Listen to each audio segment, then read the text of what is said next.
We are going to pick up here in the 12th book of Yisrayl, part 2, Menorah, on chapter 16. If you have your books or if you have your notebooks and you want to write that down, on page 119.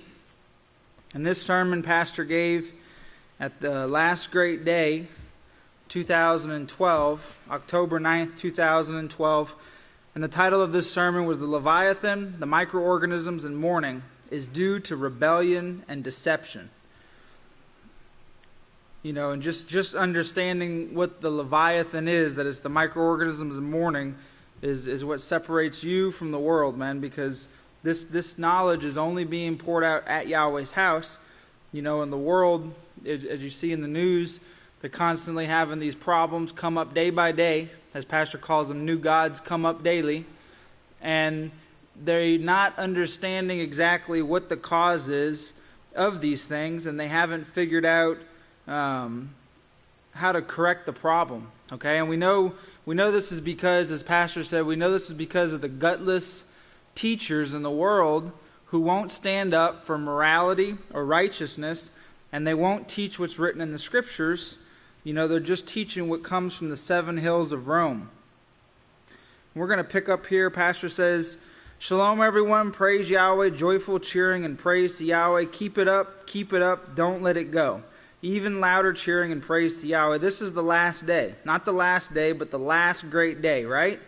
Are you ready, Yahweh? Here it comes. Even louder cheering and praise to Yahweh. Praise Yahweh. You did beautiful. I know Yahweh heard that. You may be seated. You know, and it's important. I think it was a couple sermons before this, or the one we're going over in workshop in the 8th book of Yisrayl, part 1. Pastor speaks about the importance of clapping. Yeah, it's in the 8th book of Yisrayl, part 1, chapter 25, I believe it was. And he's speaking about the importance of clapping and praise and being joyful on Yahweh's Sabbath. You know, so we need to make sure that we're standing in our place and not just being here, but we need to make sure we're rejoicing before Father Yahweh. You know, because when we come before Father Yahweh on the Sabbath day, you know, if you think about how we always see Pastor, he's always joyful and rejoicing to be here at Yahweh's house and to be able to come before Yahweh's people. And we ourselves should have the same energy and joy level, you know, no matter what takes place right before services or, you know, the week before or whatever it might be that might have us down a little bit. We need to get that joy into our lives so we're able to rejoice before Yahweh, so Yahweh can see we're rejoicing at his house. You know, not just, you know, sourpuss face, as pastors put it, or, you know, shoulders shrugged, arms crossed. You know, and if you really apply self-control in your life, you're going to find that no matter what takes place, you're actually able to rejoice before Yahweh on the Sabbath day. And you can find your joy in Yahweh no matter what takes place. You know, I thought it was awesome how Pastor said last Sabbath, you know, we had a bunch of problems this morning and we're taking care of them as they come in. You know, it's not going to allow that to stop us from rejoicing. Pastor says, you did beautiful. I know Yahweh heard that. You may be seated. May the peace of Yahweh be with each and every one of you. Peace, peace, and joy. Yahweh is sitting above the firmament. Be turning over to Deuteronomy. I hope you're understanding. This is the best feast I've ever seen. Praise Yahweh. I've seen people quickly repenting, and this is a blessing. This is what we want. I know they say a righteous person stumbles 7 times or 70 times, but he gets up and goes. Praise Yahweh. Now, to quickly repent, you know, we got to remember, you know, we only have confessions once a week. Usually it's available once a week. You know, when we fall short and we make mistakes, we should be going before Father Yahweh in our prayers. You know, at least in our 3 prayers a day, we should be going before Father Yahweh and confessing to Father Yahweh and asking for forgiveness. Okay, and then when we come here on the Sabbath day, then we go before the priest and we ask them to forgive us and ask them to ask Yahweh to forgive us. Because if we don't take the seriousness in guarding against sin or recognizing sin, you know, that we're going to find ourselves getting lackadaisical, where we're not really striving to overcome. You know, we're just going throughout the week, and then come Friday night, let's see, what did I do? Let's see. And then you're not really on guard against sin every moment of the day. Because remember what the scripture says, that Satan seeks about like a roaring lion, seeking whom she may devour. All right? She's not laying back on the lazy boy, just watching the show. No, she's actively pursuing you, the saints of Yahweh, at this time. And so remember this here, what Pastor says here in verse 2, a righteous person stumbles 7 times or 70 times, but he gets up and goes. And this is where that self-control again comes into play. You can see why self-control is such an important part of positive character and something that we must have in our lives, because if we don't control our thoughts, okay, which are going to lead to feelings, we can easily allow Satan to devour us.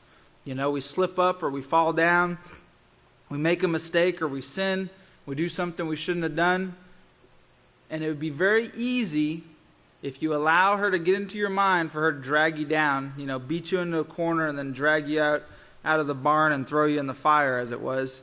She's not going to give up. But if we practice that self-control, controlling our thoughts, we slip up, we're beat down by it, we're feeling beat down, take the time, if available, go before Father Yahweh in prayer, confess it, ask for His strength, and then get back up. Dust off your knees, your arms, your face, whatever you got bruised and dust on, and get back to work and get back to pushing forward and overcoming sin and standing in our place and striving to become perfect, acceptable sacrifices to Father Yahweh. Because you can see how easily people allow themselves to get drugged down. And Pastor spoke about this last week, about the world, because they're not educated properly. They get in these miserable depressions, and they allow this to take away their understanding or memory of why or the importance of life, and they'll end up taking their lives. Very prominent and educated, worldly educated, individuals who do these things, and it's because they don't find their joy. They're not finding their joy in Yahweh. They've been deceived, and who knows what kind of evil atrocities have been placed before them at the hands of these sodomites here in this Catholic Church. But we have to make sure that we are really rejoicing before Father Yahweh, that we're rejoicing before Father Yahweh, and that we're not taking for granted the calling Yahweh gave us. Pastor here recently in the prophetic word programs, he's been talking about how, Yahweh's plan right now is just to call those whom He does. It's not to bring out everyone from the world at this time. They're going to come when the wars take place, and the disease and the famine, when these things take place, the people are going to start realizing where their blessings truly come from. They're going to see the lying religions and gutless preachers for what they are, and they will turn to Yahweh because they're going to want to live. Of course, most people do have a strong desire to live. Even the human bodies, with the amount of abuse that the world places on it, the body still has a strong desire to live. But if we go on here, Pastor says in Deuteronomy 12, verse 5, he says, first seek His habitation. We're going to read that real quick here.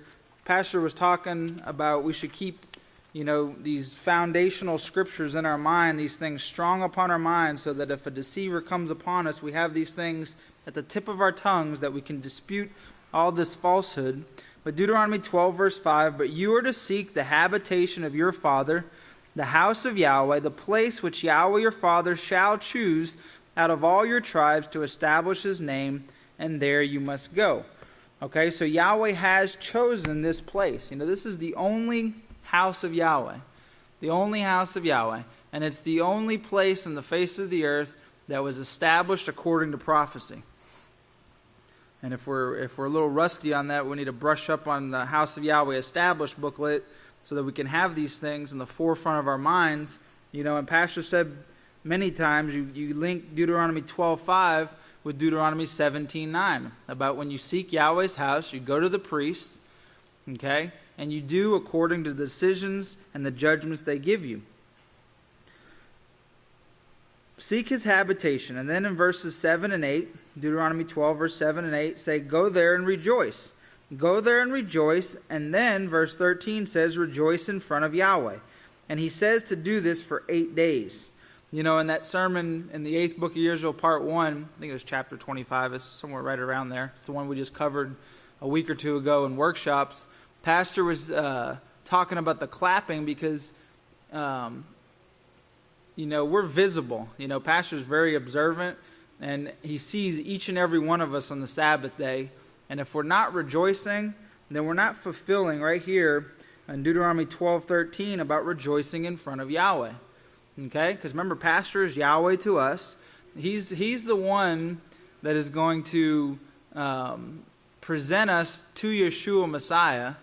All right? And there should be no, no reason for not rejoicing on Yahweh's Sabbath. You know, if we had a real horrible situation, you know, still rejoice, you know, on the Sabbath day, and then, you know, get it handled, the counseling afterwards, and get it handled thereafter. But don't allow Satan to take your joy from you, because if she does, she's going to do it every Sabbath, and every Sabbath something's going to come up, and you're not going to rejoice. You're not going to find your joy, and then you'll be walking around with Mr. Frowny Face, you know, that no one really wants to be close to because they're afraid the frowny face might jump on them and pull them down.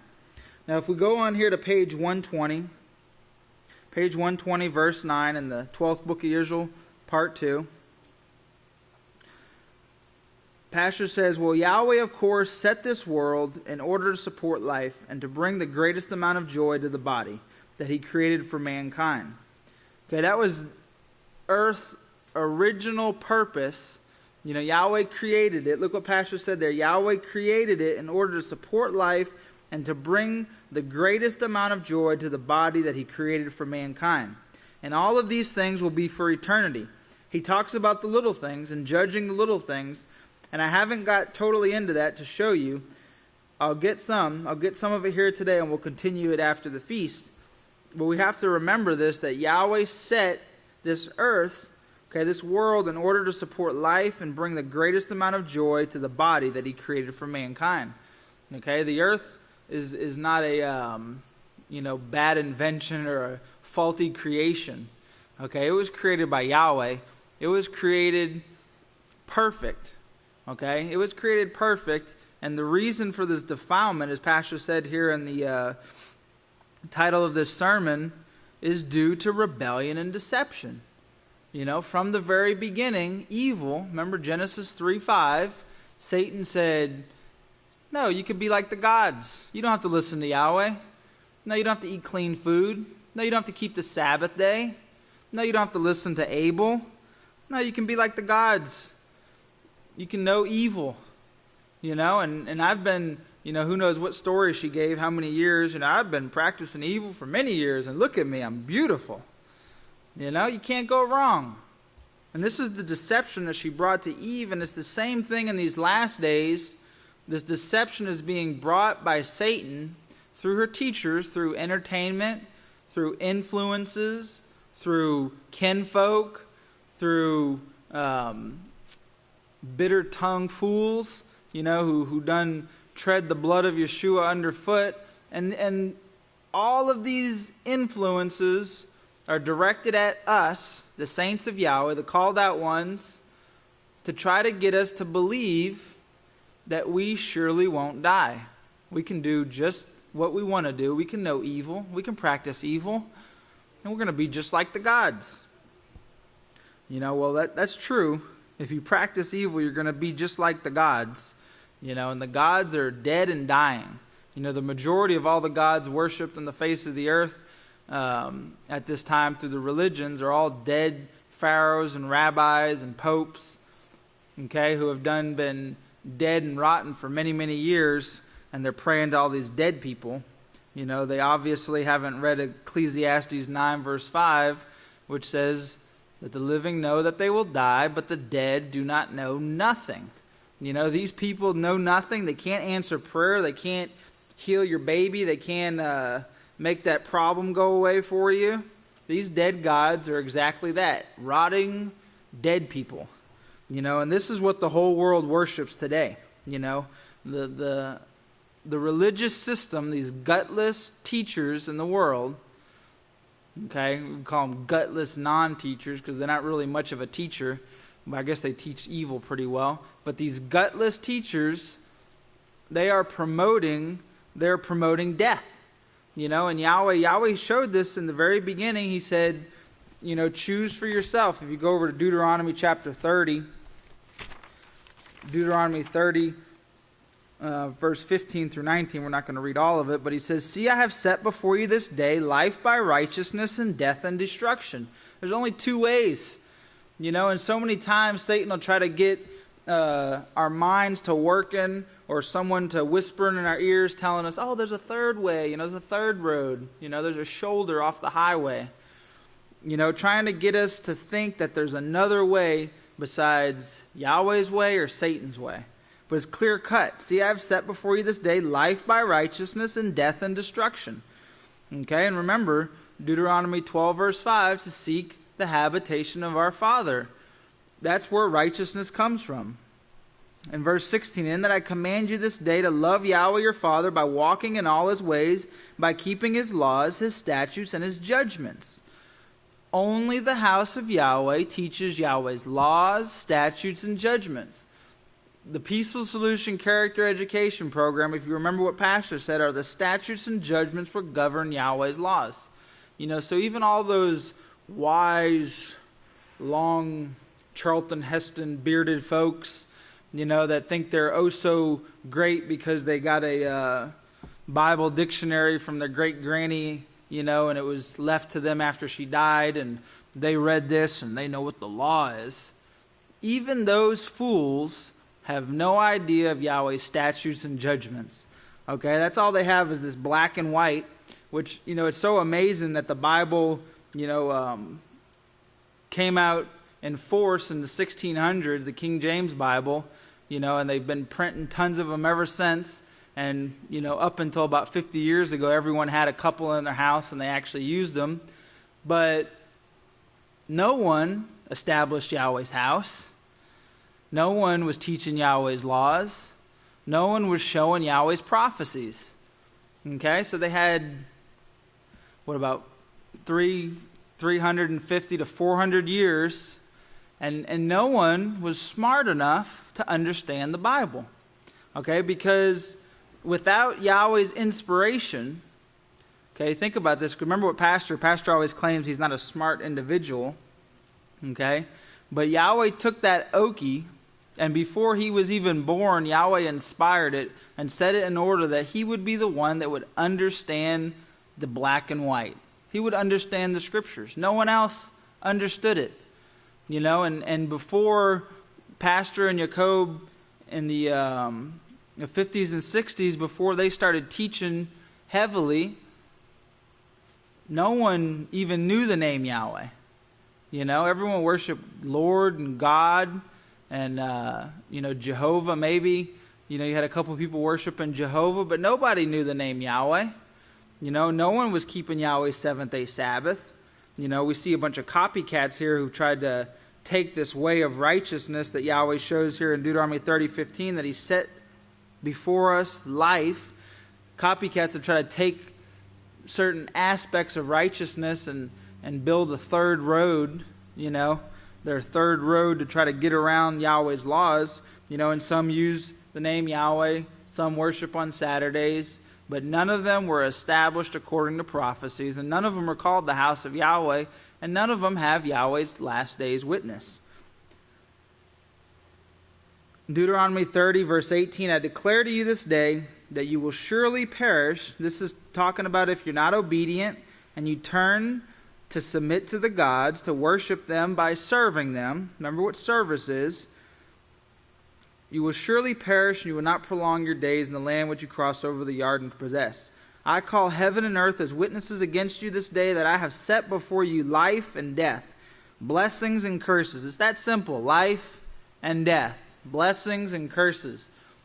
You're either partaking of one way or the other, and we really got to continue to keep this in mind, men, to remember Yahweh created the earth to maintain life, as Pastor says here in verse 9, to support life and to bring the greatest amount of joy to the body that he created for mankind.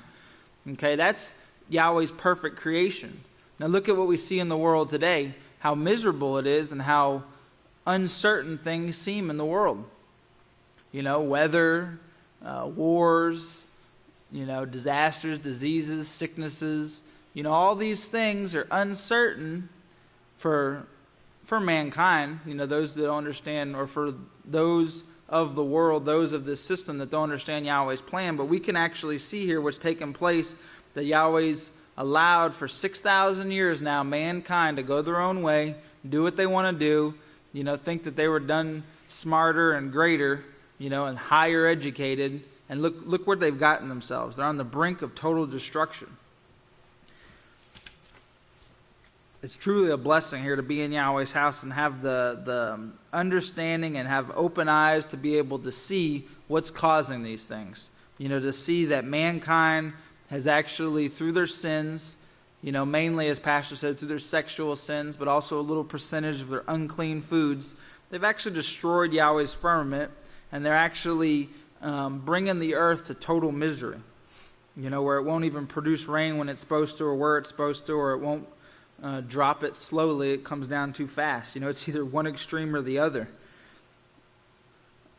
Reminds me of the saying, damned if you do, damned if you don't. So they pray for rain, and then it rains and hails. They're still not super excited about that. In verse 21 here on page 121, Pastor says that's the power that you're going to be given so you can watch these microorganisms and make sure. Now he's talking about here about these little microbes and how they're made to do certain jobs. And even in the septic system you find these things doing jobs. But that's the power. You're going to have the power over these tiny, tiny things, that are all around us, but we don't even see them at this time. They're all over the metal and everything. Everything we see, every object we see is created from these microbes. You're going to be given the power so you can watch these microorganisms and make sure that there aren't any sick ones, that only the healthy ones are doing the job and what their part is to do. And watch over the kingdoms of microorganisms and make sure it's kept in the fashion, because we're going to have to put it back. Remember, Yahweh's going to restore this earth back to its original glory. He's going to do it in a very short time. Yahweh's work is going to be a short work. It took Satan 6,000 years to mess everything up. 1,000 years, Yahweh have it all back together as it was. Mankind destroyed it. Mankind is going to have to put it back, but that's only going to be given to a few people. And remember, men, we are the ones who will have the power over these creeping things and watch over them. Those whom Yahweh is calling to his house at this time. And that's the job that we're working towards. If you remember what Pastor said about, day to day we have these little tasks and duties that sometimes seem unimportant, but we're actually proving right now, each and every one of us, no matter whether we're, floor sweepers or, tractor drivers or chicken farmers or, whatever delivery men or whatever part that we have in Yahweh's work, we're proving to Yahweh whether or not we're going to be able to handle this power that he's offering. Because he's not just going to give it, as Pastor said, to every Tom, Dick, and Harry. It's going to be given to those who have proved themselves to be capable of handling it. This is why I said it's so important to practice self-control. Remember, self-control is the foundation for all moral character. It's so important for us to be able to practice self-control, in our everyday walk and our everyday activities. Verse 38 here on page 122, Pastor says, the only thing it seems like that can actually destroy it is the result of sin. And he's talking about the firmament, these microorganisms, the STDs, because it gets inside the kingdom and it starts raping and changing their bodily functions to where they can't do their job. That is simple. Any scientist should be able to understand this. Praise Yahweh, applause. Okay, and we see many scientists who are now starting to show these things that Pastor's been teaching now for many years. They're starting to get tiny glimpses of these things, but they really still are so far behind, that it doesn't seem like they're ever going to get to a point where it's like oh, wow, that's why it was. Okay? But we need to remember that sin is the only thing that destroys these mighty, tiny creatures. Okay? Sin is the only thing. That's why we have to become perfect as Yahweh is perfect. We have to totally get sin out of our lives so that we will be able to watch over, guard, and keep Yahweh's righteousness. And if you look over here to the next page, on page 123 in verse 48, Pastor's reading here, verse 47, may darkness and the shadow of death calm it, may a cloud settle over it, may an eclipse of the day terrify it. Darkness and the shadow of death claim it, a cloud of darkness settles over it, blackness. Now if you remember that word black, I've been harping on it, black or darkness. Yahweh took away the light and brought darkness. You know, this isn't about your colors that your walls are painted or your car is. Remember what these things are, that the darkness is the sexual confusion and the defilement. Blackness, darkness, and the day terrifies, or it overwhelms it, Pastor says in verse 48, as the Hebrew word says, overwhelms it. The darkness that mankind brought is overwhelming this, overwhelming microorganisms. In fact, that's what he mentions in this. Okay, so you can see not only is it just, you can see the firmament is strong enough to be able to repair itself, but it's actually overwhelming it to a point. It's so much defilement that it's not even able to fix itself. Okay, but it was intended, as Pastor showed on the last page, it was intended to be able to, the bad stuff got put out, and only the proper bugs were doing the job they were supposed to be doing. So this darkness that mankind has brought is overwhelming the microorganisms. That's how intense sin is in these last days. And if we haven't realized that yet, we really got to get ourselves in the books and the studies and the classes, because we can see that sin is that powerful right now in the world, and we can see how abundant it is, where at every turn they're transgressing Yahweh's laws. It's not just the sexual sins or the clean and unclean foods. Every law of Yahweh, they're breaking all over the face of the earth, right in your backyard, your neighbors. Everyone is doing these things. My time is up, men. If you will please stand. Yahweh bless your Sabbath day. And at this time, I'd like to turn it over to the great Kohan, Levi Hawkins. Shalom, everyone. Please be seated.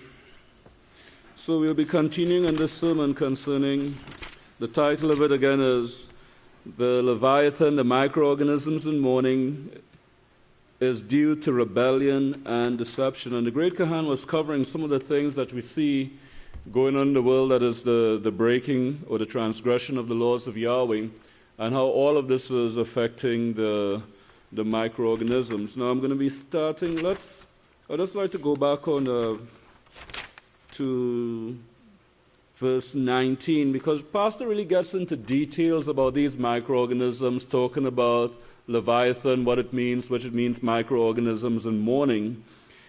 And this is shown in verse 19, but it says, so it's the microorganisms that he formed not just to play, but to do a job. But he also formed them, and this is what the Hebrew word shows. He forms each of these little creatures to actually rejoice in their job, and you see this in the lowest things, to actually rejoice in their job. And this is something that Yahweh has also placed before us as not microorganisms, but much larger organisms, to rejoice in our jobs, to rejoice in the things that we do.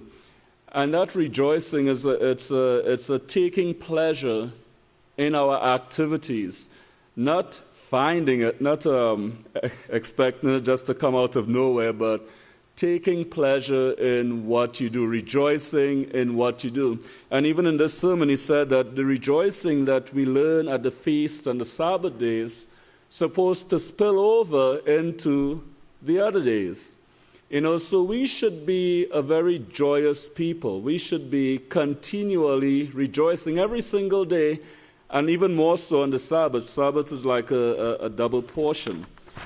But the microorganism, this is such a fantastic sermon where Pastor was really giving the meaning of some of the words in the scriptures. And he said in the beginning you wouldn't find this in the Strongs, or you wouldn't find it in the commentaries. And The only way that you could properly study the sermon, I would say, is that you have to have your book of Yahweh with you, probably a King James version and some dictionaries, whether it's a Strong's or Brown Driver and Briggs and etc. But if you were to study the sermon like that, go through scripture by scripture, you would see where Pastor got his understanding from. It's not a hidden thing, it's there, it's evident. But you'll have to go through the steps that he did in order to arrive at the same conclusion that he arrived at, and then you would fully understand everything that he gives. Now I'm going to give the definition of a microorganism, and this is taken from dictionary.com. And pretty much we're just going to go through the word itself and then the origin of the word, and you'll see how it all lines up with the plan of Yahweh and what Yahweh created these organisms for. So a microorganism is any organism too small to be viewed by the unaided eye, as bacteria, protozoan, some fungi, and algae. So it's too small to be viewed by the unaided eye, so you need a microscope in order to see it, or even something more powerful like an electron microscope, depending upon the size of the microorganism. So it's any organism too small to be viewed by the unaided eye. So basically, you just can't see it looking like, looking like that. And if you could see it like that, then it's not a microorganism. It's something else. It's just a bug that is probably crawling around or something. Now, an organism is a form of life composed of mutually interdependent parts that maintain various vital processes. So an organism is a form of life composed of mutually interdependent parts that maintain various vital processes. Interdependent means mutually dependent, depending on each other. So we are an organism, and we are composed of mutually interdependent parts. So we have a heart for pumping blood, you have a stomach for digesting, you have a liver, kidney, spleen, muscles, skeleton, blood vessels, eye, nose. We are composed of mutually interdependent parts that makes us up as an organism. The microorganism is exactly the same way. It's composed of mutually interdependent parts, which means mutually dependent, depending on each other, which means that if some part of us was absent, then that would affect the functioning of the whole. So if you were, for some reason, you see this all the time, somebody's heart goes out, well, then they're dead, of course, but if they have problems with their intestines, you can see what results out of that. Liver problems affects them the same way, but every part is dependent upon each other. Now, organism, if you were to look up the root of the word, it comes from the word organize. Right? So organism comes from the word organize.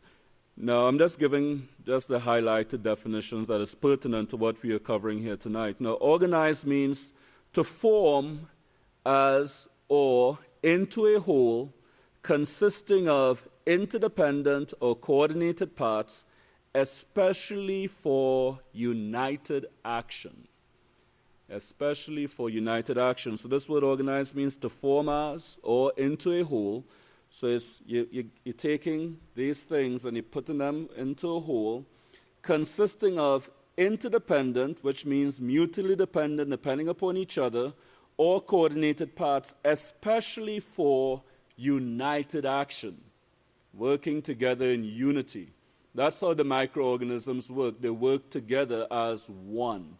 Each kingdom is dependent upon the other kingdom, and each kingdom exists with the other kingdom. So there's a mutually dependent upon each other. Now, going down in this word organize, or getting down to the root of the word organize, the origin of the word is instrument or organ. Instrument or organ. Now, an organ is an instrument or means as of action or performance. So basically, an organ is a tool, something that is used to accomplish something. So again, we are breaking this down from organism to organize, and now we're down to organ. Now, the origin of this word organ, it means an implement, musical instrument, organ of the body, literally that with which one works, to do. That with which one works. So that's what Yahweh created. He created something that he could use to do a work. That's what the microorganisms are. They are mini or micro workers. They do a job, and they rejoice in the job that they do. We, on the other hand, we are made up of many, many trillions of microorganisms. And we were also created to do a work, which is to maintain and keep the things that Yahweh created, of which we will be given authority over once we qualify, and this is shown in Genesis chapter 1, verse 26. So you can see that even the meaning of the word, just from a regular dictionary, goes along with everything that Pastor has taught us concerning the microorganisms, concerning their function, concerning what they were created to do, and it's to do a work. Remember that part, because it comes really right down to the essence of it. It means, again, when you go down to the word organ and the origin of the word, it means an implement. And what's an implement? An implement is nothing but a tool. So when you hear that word implement, just think about a tool. Think about whatever work you do and the tools that you use. That's what the microorganisms are in the hands of Yahweh. They are simply tools that are used to get a job done.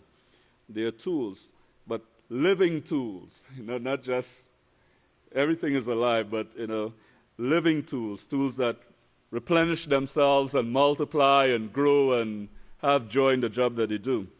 So they implement, they're organ of the body. So another part is organ of the body, or literally that with which one works. That with which one works. So we know that we are being trained for a great work in the kingdom. And what are we going to be working with? Well, we are going to be working with these tools that Yahweh has created, these implements. That's what he said he's going to give us authority over in Genesis chapter 1, verse 26, that he says, yes, he will give man authority over the things with which the earth creeps.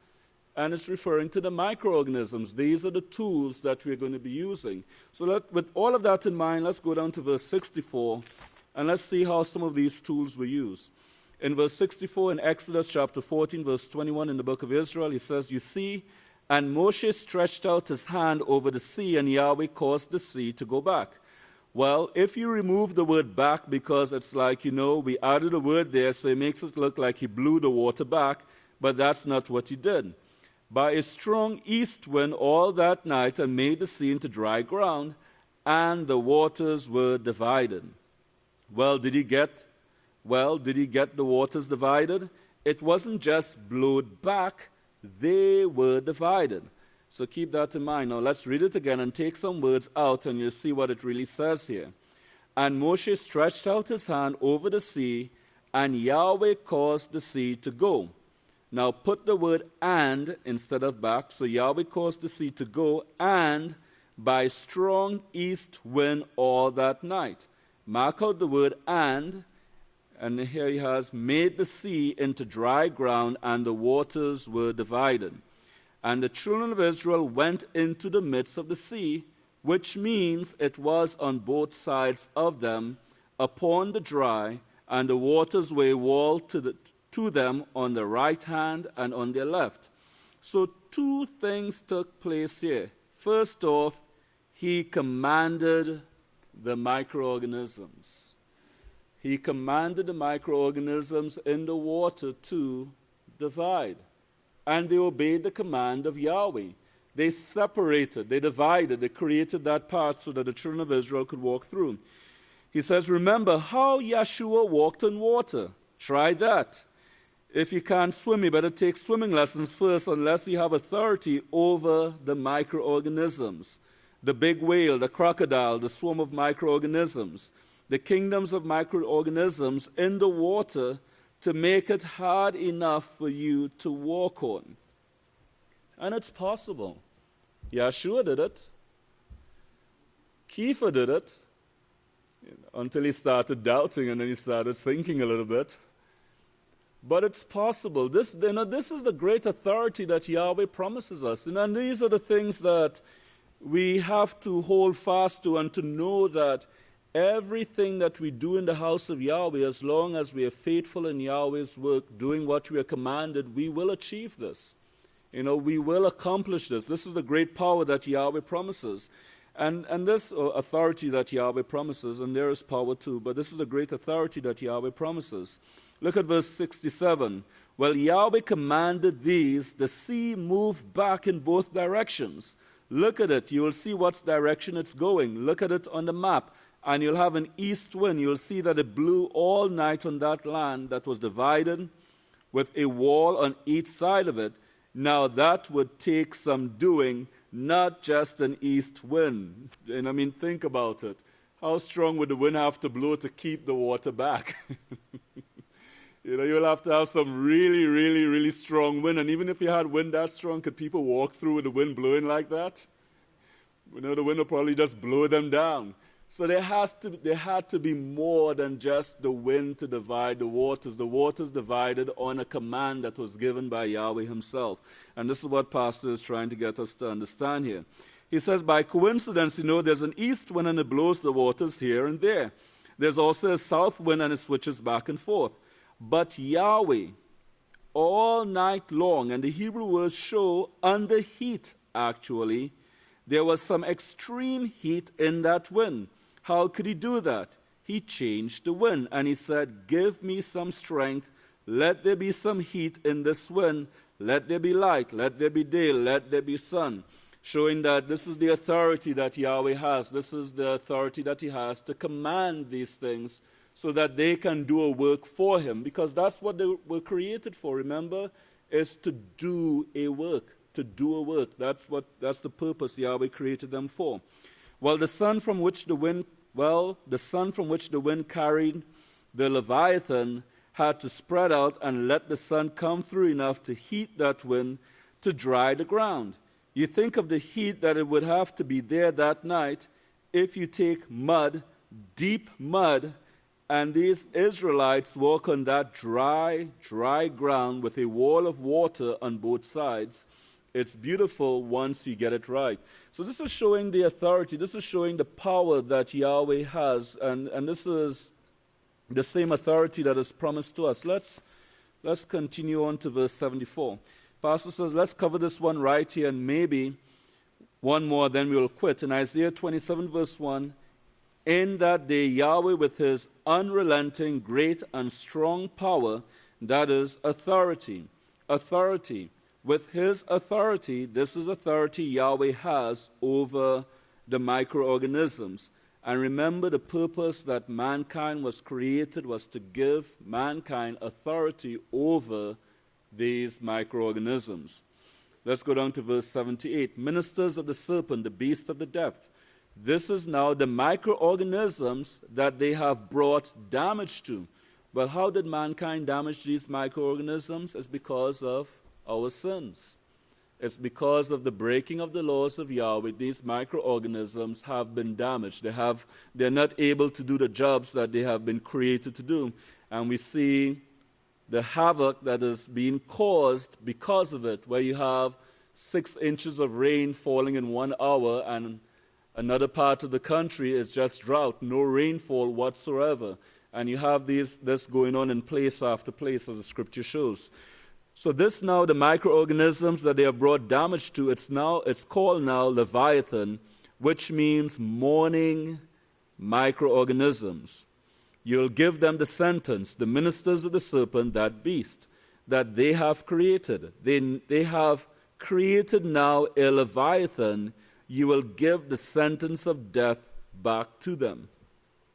And this is what these plagues are bringing. When you think about the Ebola virus, SARS virus, AIDS, herpes, syphilis, gonorrhea, whatever you want to think about, the things that mankind has done because of their sins is now coming back and affecting mankind in a big way to where they have no cure for these things. There's no solutions for the problems that they of themselves have created, or we of ourselves have created because of our sins.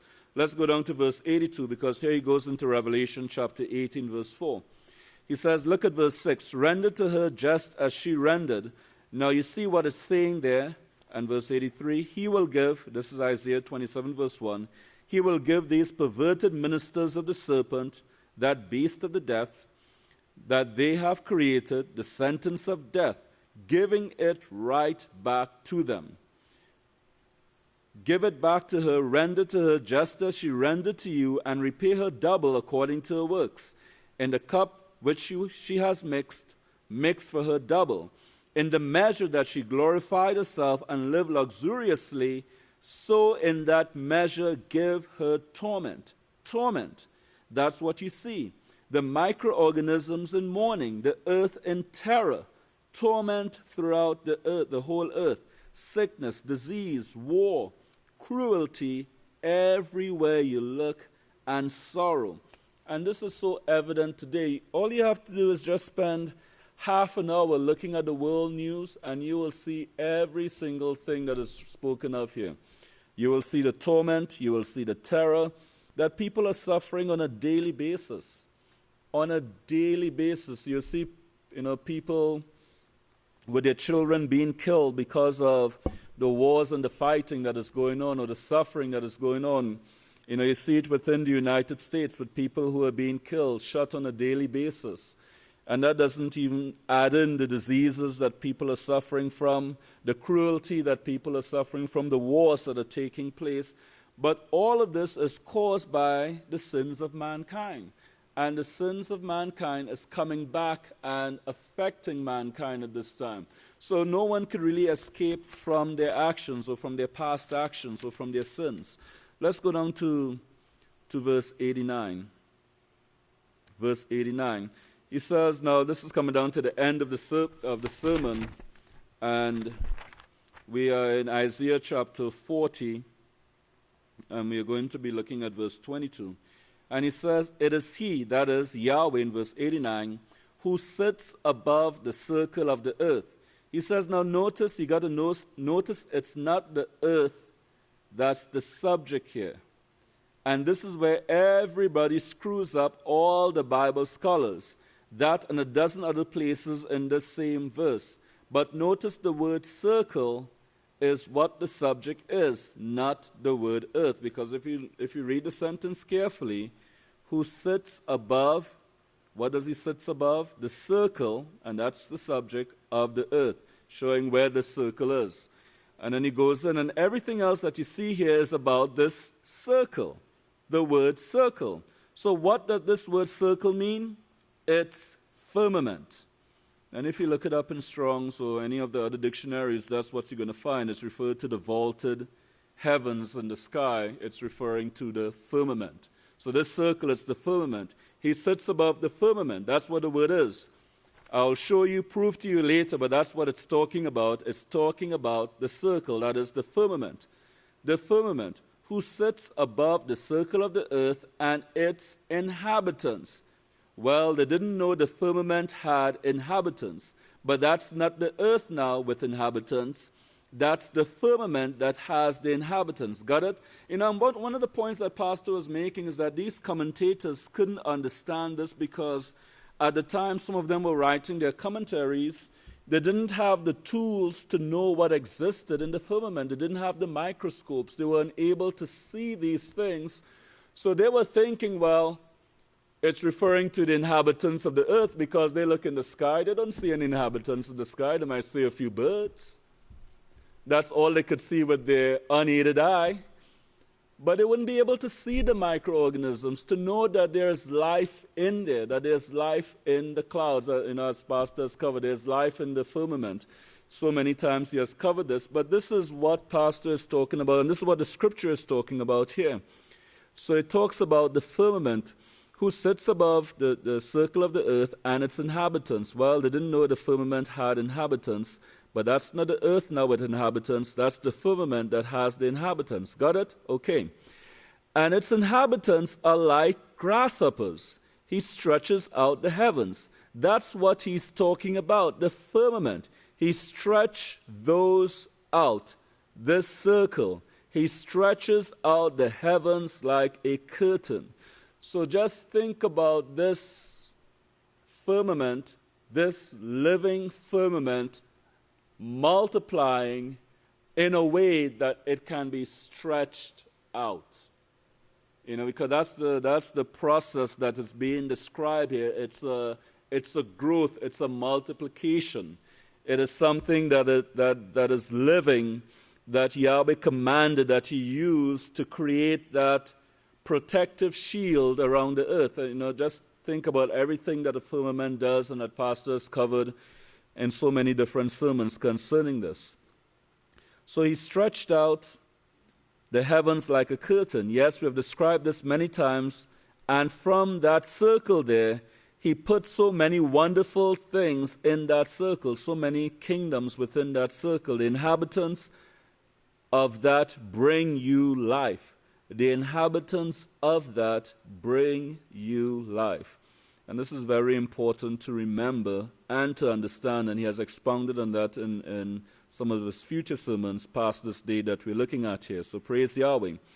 Out of the heavens like a curtain, the firmament, like a curtain that spreads them out like a tent to dwell in. And of course, the inhabitants of that are like grasshoppers. What on earth could that mean? Well, Yahweh blessed you with here a little today and a little more, here a little and there a little. Now a little and later a little, but it's a wonderful picture. What Yahweh has shown here and how, of course, mankind has screwed it up, and Yahweh is letting them live with what they have screwed up, and He is giving it right back to them. He's not protecting them from what they're doing. He's letting them bring it on, and it's getting worse every year. And that's what we see. Every year it's getting worse and worse and worse and worse and worse. Even to the degree now that in one of the news reports that I heard earlier today, they talk about the western United States has depleted their ground supply by so many trillion gallons of water. And they said because of it, in certain areas, according to their GPS signals, that the land is rising in a way because the water has a weight, and they said it's like, having a weight on springs, but if you take that weight off, it starts inching up a little bit. And so that's what they're seeing in certain places to the west. Of course, in localized regions, you would have the ground sinking because of, so you have a dual effect.